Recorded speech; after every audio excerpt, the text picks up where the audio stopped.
The weird tale. No genre of fiction raises the inner spirit of those who find comfort and freedom in the bizarre corners of the psyche as much as this genre does. A genre enjoyed by those whose idea of an ideal Saturday night includes riding the night winds with mocking and friendly ghouls over the rock tombs of Neb, and drinking blasphemous amounts of beer in the unnamed feasts of Nitocris beneath the Great Pyramid. Even the name itself is odd. The weird tale. Genres like gothic horror, supernatural horror, mystery, crime, and action are self-explanatory enough, but the weird tale? It makes one's ears perk up and eyes narrow. What is it? Satanic black magic. Sick shit. Well, not quite, but in the words of a highly based musician and a humble games designer, let's find out. I'm not going to analyze the genre of weird fiction here today, but rather focus on the pulp magazine which bore the name Weird Tales, a magazine which at its prime in the 1920s and 30s was home to all the big hitters of weird fiction, horror fiction, and the pulp tale. Clark Ashton Smith, Robert E. Howard, Robert Bloch, E. Hoffman Price, Seabury Quinn, and of course, our guy, the old gentleman of Providence, Howard Phillips Lovecraft. A brief rundown of Weird Tales will show that it was started in 1923 in Chicago after publisher J.C. Henneberger made the move to start the magazine as a cost-saving venture in regards to his other publications. He was a fan of Edgar Allan Poe, and this formed the creative direction the magazine would go in. Initial sales weren't good at all, and writers were not paid well at about 1 cent a word for the most valued writers, which in today's world is about 17 cents a word, and about half or quarter of that for the lesser known writers. That could add up if you're writing novellas or novels or something, but we're talking about short stories here. Things got financially tighter as debts were owed to printers, and long story short, saw that the editor at the time, Edwin Baird, quit, and the job opening was then offered to Lovecraft. Lovecraft was offered 10 weeks salary in advance and pretty much full control of the Weird Tales operation, but he'd have to move to Chicago, a place he considered simply too far from his beloved Providence. He also thought it would be way too cold, and Lovecraft was no fan of being cold. Probably explains why he wrote the story Cold Air to begin with. Also, he had newly moved into New York City and was also newly married. As such, he turned down the offer and went to Farnsworth Wright, a man with whom Lovecraft would regularly be in disagreement with regarding the editing and publication of his tales. Things did pick up for the magazine at this point in the late 1920s and then 30s, but it was never really an operation with great stability, and money issues in one way or another were a persistent threat. After all, this was a magazine publishing pulp fiction. Pulp fiction today has an old-world prestige and dignity to it, a well-defined genre in its own right, but there's a reason why it's called pulp. It was printed on cheap pulp paper and sold cheaply as sensational entertainment, easy reading for the working man on his commutes to and from work or in his time off. It wasn't really meant for much more. Events like the Great Depression and the Second World War shortages affected the magazine, as did the deaths of some of its main stars. Robert E. Howard died in 1936, and the year after, H.P. Lovecraft died. The magazine eventually folded in September of 1954 after its 279th issue due to various reasons, perhaps mainly that the whole pulp genre of publishing had been in a general decline ever since the end of the Second World War. There were numerous attempts to resurrect Weird Tales after its closure in 1954, but since I'm a Lovecraft fan, I've no interest in that. Technically, Weird Tales is still running today, but, well, it's never going to be the same as it was back then. If you want to read Weird Tales, bizarre fiction, Lovecraftian fiction, then I suggest you look to the Bizarchives. If you don't know by now, the Bizarchives is essentially a spiritual successor to the Weird Tales magazine, publishers of weird fiction, cosmic horror, sword and sorcery, epic fantasy, all written in the good old pulp epicness. With an ever-growing catalogue to choose from, each release getting glowing reviews, it is also the only place where you can read my own fiction, if you care to. So far, my only tale, The Sea God of the Canary Islands, is out in issue 4 of the Bizarchives, and more of my own weird tales will be released sooner or later. I've been busy behind the scenes, and hopefully I'll be published soon again. So go check out the Bizarchives.com, links to be found in this video description below. So far we've looked at what the Weird Tales magazine was and a bit of its history, but to be honest, that's no more information than what a couple minutes of Wikipedia would tell you, and that's far below the standards of this fine, upstanding, Sopranos obsessed, politically incorrect humor having, My nigga, my motherfucking nigga. usually late with the uploads. Lovecraftian YouTube channel. And to my knowledge, nobody on YouTube has bothered to make a video showing you exactly what's inside a Weird Tales magazine. So with that, let's take a look at these 6 Weird Tales magazines that I have. I bought these a while ago from the printing website lulu.com. They are sadly not originals but reproductions which I bought online a while ago. The website stated that they are exact reproductions, barring, of course, the quality of the paper and the binding methods. If you've got some cash to burn, then of course you can still buy the originals in places like eBay, but, well, they can get quite expensive. Anyway, so let's take a look at what's inside a Weird Tales magazine exactly. Alright guys, let's take a look at what's exactly inside a Weird Tales magazine. Let's analyze a Weird Tales magazine. I haven't done an unscripted video in a very long time, so excuse me if I'm not very eloquent or very good at it. It's also a bit hard to film because these Weird Tales magazines are pretty big, man. That is like, yeah, for context or size or what could I show? Yeah, I don't really have anything to show as a comparison, but they are big books, you know, they are not small. So it's not that easy because I got a tripod here.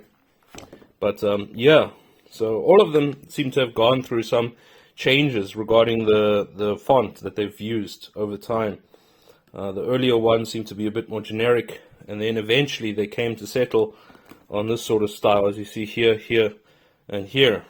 All these books that I have, or magazines I should say, yeah, they're magazines, right, are ones containing Lovecraft stories. Of course, that's the reason I bought them. But they do have, of course, occasionally Robert E. Howard. What else we got here? Seabury Quinn. This was a good story, Children of the Bat, actually. Yeah. Yeah, so there are some names that keep popping up. Here we got Fritz Leiber, Seabury Quinn again, Shadow of Innsmouth. Yeah. So what's actually inside? Let's get to the point. Okay, so let's page open this one at random. So first of all, obviously, everything is pretty much in black and white. And it has this old style kind of font. Allahu Akbar. Oh my god, that's a spicy way to start this video. Allahu Akbar!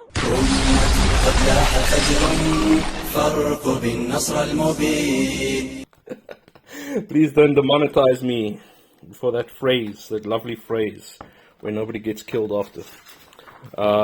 Yeah, so magazine basically, it doesn't have the similarities to modern day magazines in that it's very text heavy. There's not a lot of art, as you'll see when I page through.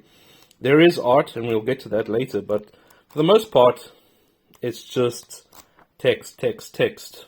Yeah, they're all sort of like this, to more or less of a degree. They tend to have a double, I forget what's the correct term, but it's like doubled the font. And I think that's actually a little bit better.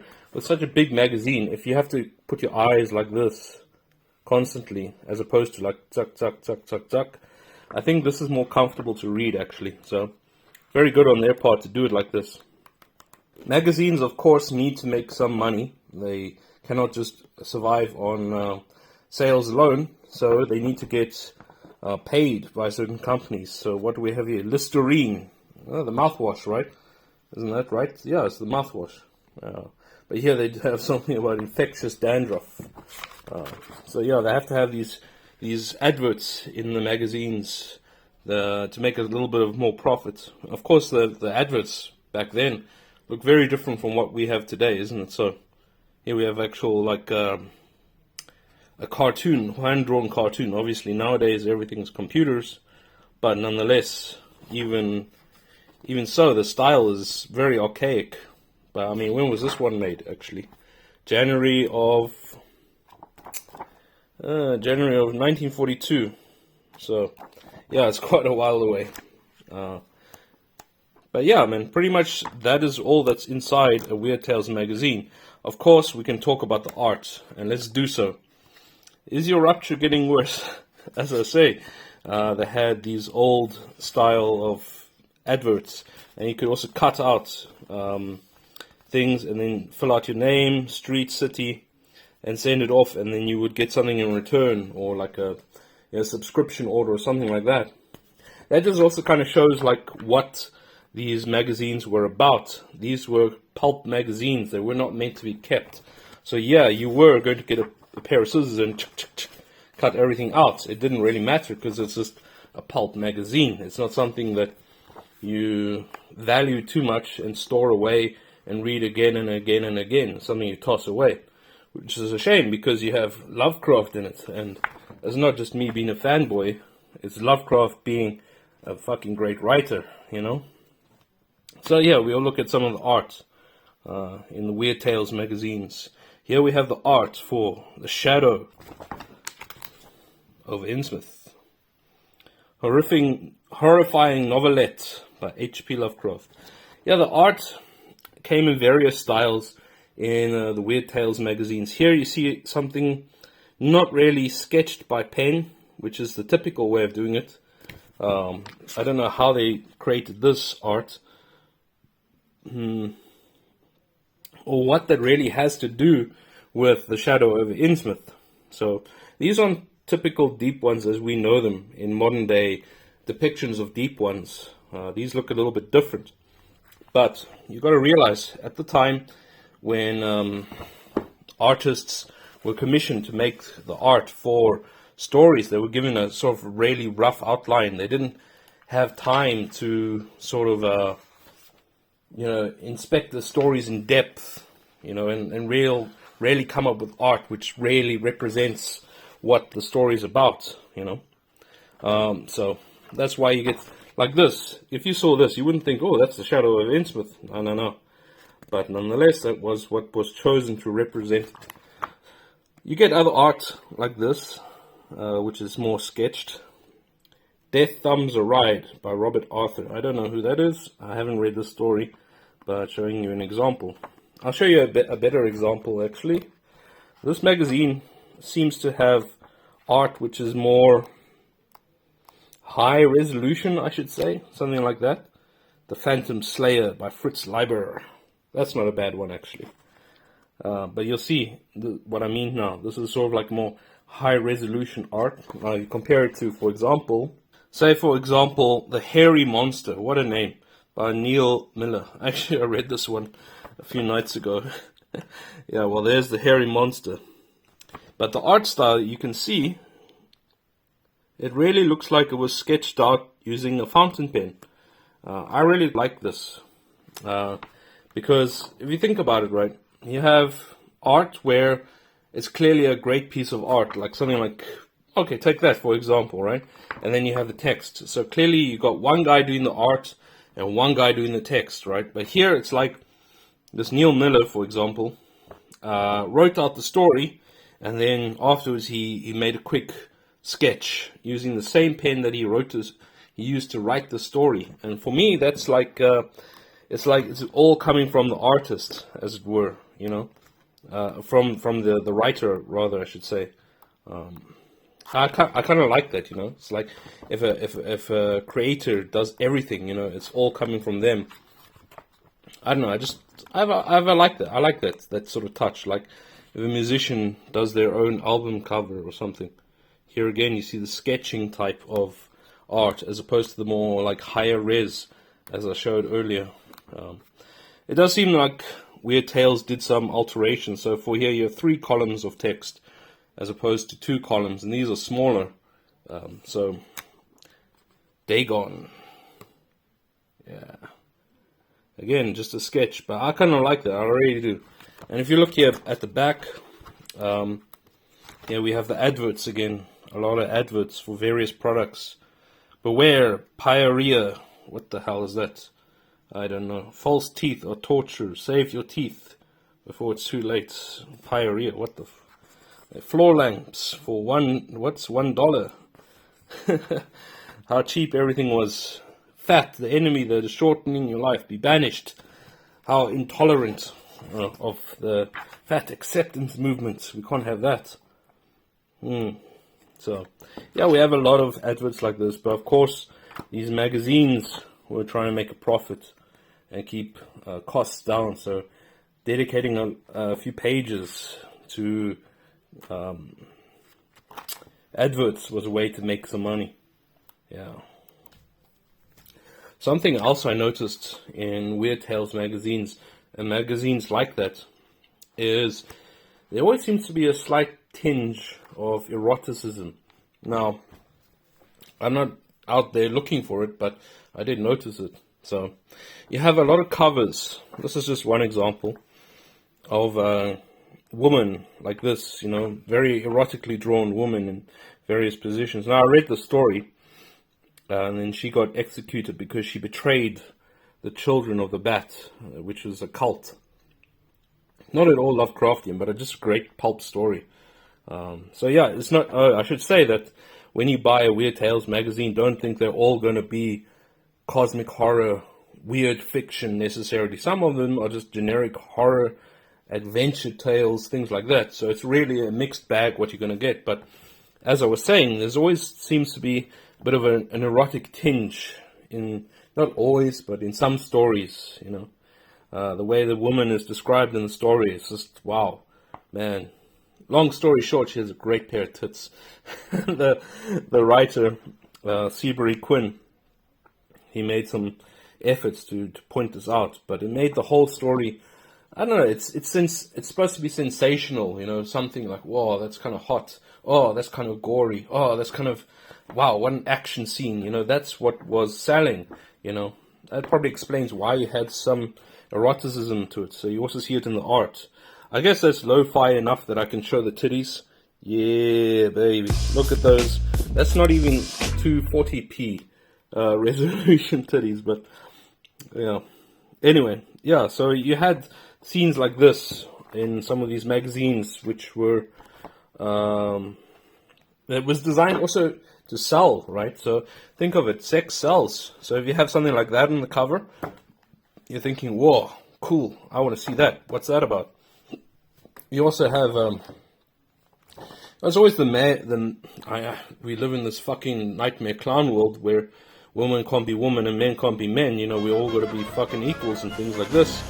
But back then, men were men, the women were women. You know, sometimes you had hero woman, like in this example again, Children of the Bat, the main villain is a woman.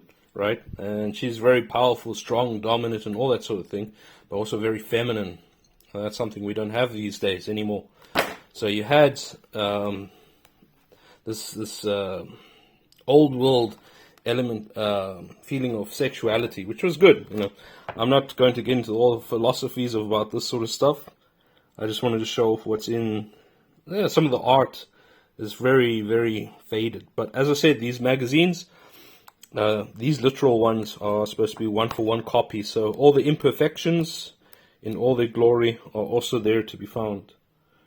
So there's another kind of art style, not really high resolution, but also not drawn with a pen. So yeah, that's beautiful. I love this old stuff. You know, this is my happy zone. Look at that, that's beautiful. Yeah, that also looks like something the author could have just sketched quickly, right? Yeah. Anyway, guys, that's long enough video. I just wanted to show off a little bit my collection. Yeah, I don't have many. I only have 6. 1, 2, 3, 4, 5, 6. I don't really intend to buy any more. Well, but you never know. You never know. I have a shopping list of things that I would like to buy, which would be aiding in this channel, but so far I think I have enough of these. Anyway, guys, I've shown you what's inside a Weird Tales magazine, in general, the art, the style of publishing. I hope you enjoyed this video, and I hope that yeah, you had a taste of the old world, the 1920s and 30s, such an interesting time of life, and yeah, you get to see a little bit of how things were back then. Anyway, I hope you guys enjoyed this video. Sorry for the delay. It's also Easter as of recording this, so to everyone, happy Easter. I hope the bunny brings you a nice chocolate egg somewhere. Yeah, I'll be enjoying today off. Tomorrow is Easter Monday, or Pfingstmontag. Pfingstmontag, I think that's how they call it here in Switzerland where I live. So anyway, thanks for watching. Like, subscribe, all that other YouTube stuff. And I'll see you in the next video. Cheers.